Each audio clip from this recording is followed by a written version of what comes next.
Bismillahirrahmanirrahim. Assalamualaikum warahmatullahi wabarakatuh. Alhamdulillahirabbil alamin wassalatu wassalamu ala asrofil anbiya'i wal mursalin wa ala alihi wa sahbihi ajmain. Baik, teman-teman yang dirahmati Allah Subhanahu wa taala, saya dapat panjatkan puji dan puji serta syukur atas kehadirat Allah Subhanahu wa taala dan karena lah hidup kita diberikan kenikmatan oleh Allah Subhanahu wa taala sehingga saat ini kita masih bisa bermuajah, kita masih bisa uh, tetap muka dan merangkak untuk pembelajaran. Salawat salam semoga selalu dicurahkan kepada junjungan kita Nabi besar Muhammad SAW, pada para sahabatnya, pada para tabiin, pada para tabiin serta orang yang selalu istiqomah masing-masing beliau hingga yang kita maaf. Teman-teman yang dirahmati Allah Subhanahu wa taala, pada hari ini saya Kak Bahlil Baridho izin mempresentasikan salah satu hadis arba'in, yaitu hadis ke-34, yaitu hadis tentang menyingkirkan kemungkaran. Nah, dalam hal ini saya mempresentasikan dalam rangka untuk tes ujian akhir semester 5 April di Televisi Hadis. Oke, teman-teman yang dimiliki Allah Subhanahu wa taala. Marilah kita memasuki hadisnya, yaitu hadis ini hadis diriwayatkan oleh Muslim. Ini hadisnya yaitu an Abi Sa'id Al-Khudri radhiyallahu anhu qala sami'tu Rasulullah sallallahu alaihi wasallam yaqul man ra'a minkum munkaran falyughayyirhu bi yadihi fa illam yastati' fa bi lisanihi fa illam yastati' fa bi qalbihi dzalika adhaful iman. Rawahu Muslim. Arti dari hadis ini adalah hadis ini dari Abu Sa'id Al-Khudri radhiyallahu anhu, dia berkata bahwasanya aku mendengar Rasulullah SAW bersabda, barang siapa dari kalian melihat kemungkaran, ubahlah dengan tangannya. Jika tidak bisa, ubahlah dengan lisannya.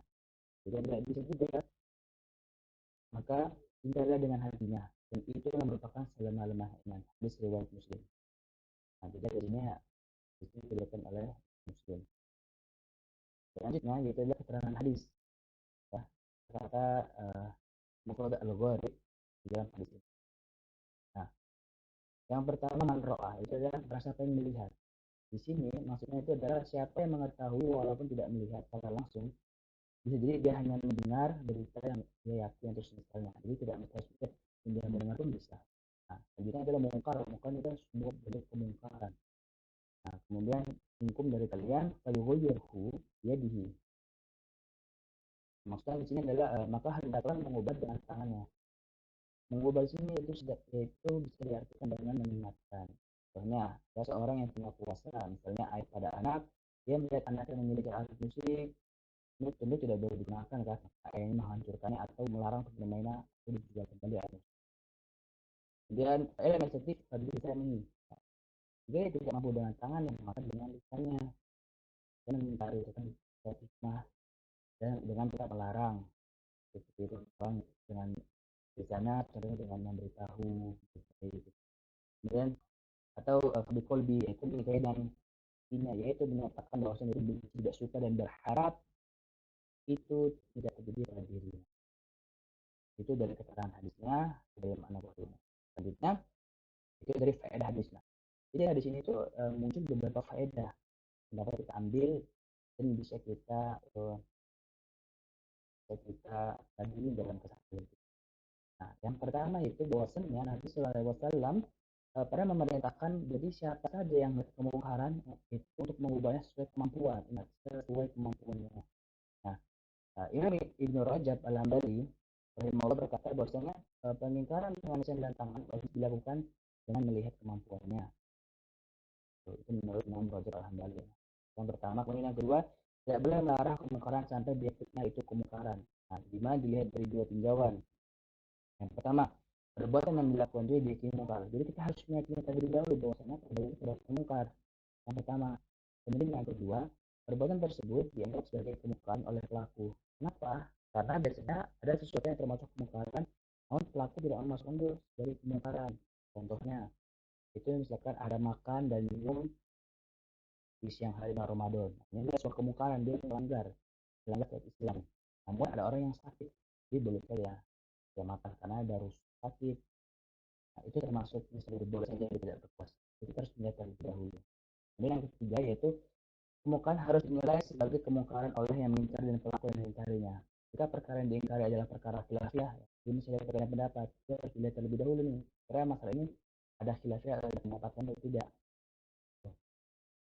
Kemudian selanjutnya yang keempat adalah tidak semua kemungkaran bisa dengan tangan. Ini yang harus kita garis bawahi.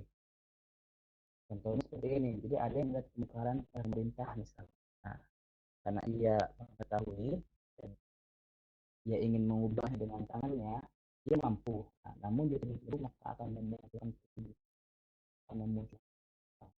Nah, kerusakan tersebut dia bisa jadi pada orang yang mengingatkannya, ke keluarganya atau pada orang terdekat. Jadi memang kita mengingatkan kemungkinan dengan tangan itu kita harus lihat kondisi juga. Kita yang firman Allah SWT dalam surat Al-An'am ayat 108 yang artinya dan janganlah kamu memakai sembahan-sembahan yang mereka sembahkan Allah karena mereka nanti akan memakai Allah dengan memperbuatan takwa. Seperti teman-teman. Jadi ingat jika kita melihat kemungkinan tidak mesti harus memakai tangan. Kita harus melihat dalam kondisi terlebih dahulu. Kemudian yang kelima yaitu tangan adalah bisa organ untuk berbuat. Sehingga disebut dalam hadis ubah dengan tangan. Karena itu perbuatan seorang dapat bertangan seperti ayat surat Asy-Syura ayat 30 bahwasanya dan apa saja musibah yang menimpa kamu maka adalah disebabkan oleh perbuatan tangan sendiri. Jadi itu kadang memang kita mengingatkan tangan, mengingatkan dengan tangan kita mampu, tapi seperti yang poin di atas kita harus tetap melihat sesuatu itu karena itu bisa berbalik pada kita sendiri. Jadi seperti itu. Kemudian yang keenam, yang keenam adalah ajaran Islam itu tidak ada kesulitan. Kewajiban itu tetap melihat pada kemampuan seorang. Yang keenam. Kemudian yang ketujuh, hati ya. Jika seorang bisa merubah muka dengan tangan, saya bisa berubah dengan lisannya. Jika tidak bisa dengan lisan, maka ia menggunakan hatinya. Nah, bentuk pemuda dengan hati ini tidak suka dan bertekad saat memiliki kemampuan dan mengubah dengan sampai dengan tangan. Jadi berbentuk bentuk kesukaan. Nah, ada ulama lain yang menyebutkan bahwasanya mengingkari kemungkaran hati itu ada dua cara. Yang pertama benci atas kemungkaran tersebut. Kita harus membenci atas kemungkaran tersebut. Jika kita ingin kemungkaran itu yang hati, yang itu harus membenci. Dan yang kedua berpindah dari tempat kemungkaran itu. Jadi setelah kita benci, kita jangan terpikir, kita harus keluar. Itu yang ke 7. Dan yang ke-8 yaitu hadis juga memiliki amalan ya. Di hadis kita disebutkan bahwasanya ubah dengan tangan itu menyebutkan selanjutnya dengan hati. Jadi memang hati itu adalah pilihan terakhir ketika kita bisa mengubah dengan tangan. Dan selanjutnya yaitu iman itu terdiri dari amalan dan niat Nabi SAW. Nah, menjadikan dalam mengubah kemungkaran ada amal dan niat. Mengubah kemungkaran dengan tangan termasuk amal. Mengubah kemungkaran dengan lisan termasuk amal. Dan mengubah kemungkaran dengan hati termasuk. Jadi ketika kita menjaga kemungkaran dengan hati, itu termasuk dalam niat. Ketika mengubah kemungkaran dari tangan jika kita mampu, maka itu dalam. Nah, kemudian yang terakhir, ke-10 yaitu kemungkaran diingatkan dengan cara yang halus dan lemah lembut. Ini sangat penting juga. Karena Sufyan Asadi pernah berkata yang artinya hendaklah memerintahkan pada yang ma'ruf dan yang melarang dari kemungkaran dengan 3 hal. Ini 3 hal menurut Bukhari. Yang pertama, yaitu hendaklah lemah lembut ketika memerintahkan yang ma'ruf dan melarang yang munkar. Yang pertama, apa harus lemah lembut? Karena ketika kita mengingatkan dengan berkata kasar atau dengan kita mencaci maki, justru orang itu tidak akan berubah dan akan malah membenci kita. Nah, jadi kita beramal yang munkar, bukan kita merubah orang, justru malah kita dibenci orang. Jadi itu kenapa harus lembut. Dan yang kedua, bersikap adil ketika memerintahkan dan melarang. Kita adil, tidak pandang bulu siapapun itu ketika dia salah, kita harus mengingatkan, harus bersikap adil. Kemudian yang ketiga, berilmu pada apa yang akan diperintahkan dan apa yang akan dilarang. Nah, jadi ketika kita mengetahui apa yang mungkar dengan yang kita lihat, kita juga harus mengetahui ilmunya. Kayak apa supaya yang kita percaya dengan kebenaran ketika kita mengerjakan dengan ilmu itu. Karena menurut Ibnu Al-Hambali menyebutkan dalam perkataan Imam Ahmad yaitu manusia itu membutuhkan sikap lemah lembut atau berdakwah ketika diingatkan pada kebaikan dan kemungkaran. Nah, hal ini dikecualikan adalah orang-orang yang terang-terangan dan mengkerusakan, maka itu boleh kita melakukan dengan terang-terangan juga untuk mengingatkannya. Nah, makanya tidak perlu dimuliakan jika ia melakukan kefasikan atau kemungkaran secara terang-terangan. Nah, para murid Ibnu Mas'ud juga jika melewati sekelompok orang-orang yang mereka pandang berbuat jelek, maka mereka mengatakan tidak perlu tergesa-gesa, tak perlu tergesa-gesa, semoga Allah merahmati kalian. Itu menurut Imam. Nah, selanjutnya yang terakhir yaitu adalah kaidah dari hadis. Dari kaidah hadis ini kita mendapat beberapa poin yang penting, ya bisa dibilang ini dari hadis ini. Nah, yang pertama ya itu adalah mengingkari kemungkaran itu sama dengan menasihati, bahkan bukan menjelekan.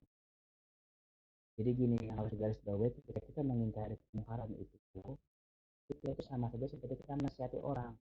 Kita berbuat orang supaya apa? Supaya berubah dari kemungkaran itu. Kita bukan menjelekan, kita bisa menyamakan dari perbuatan yang jelek. Tuh.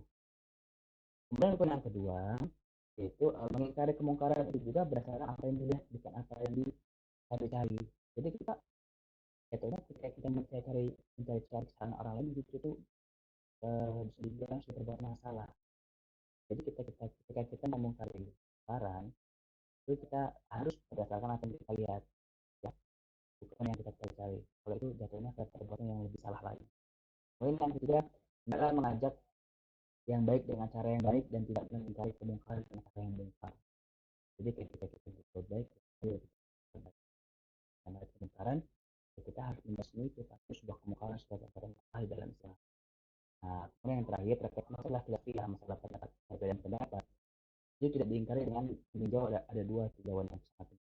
Yang pertama itu ketika uh, istilah yang kuat perbedaan yang kuat, sehingga tidak boleh mengatakan ada yang berbeda dengan kita sebagai orang yang mesti dari sunnah. Yang pertama, kemudian yang kedua, orang yang kita terjatuh dalam kemungkaran menganggapnya masih boleh. Nah, jadi kita kira-kira dia masih ada, kira-kira masih abu-abu dan ini diperbolehkan saja. Nah, dari situlah beberapa faedah-faedah hadis Nabi SAW yang luar biasa. Semoga dengan ini kita lebih bijak dalam berdakwah dan beramal.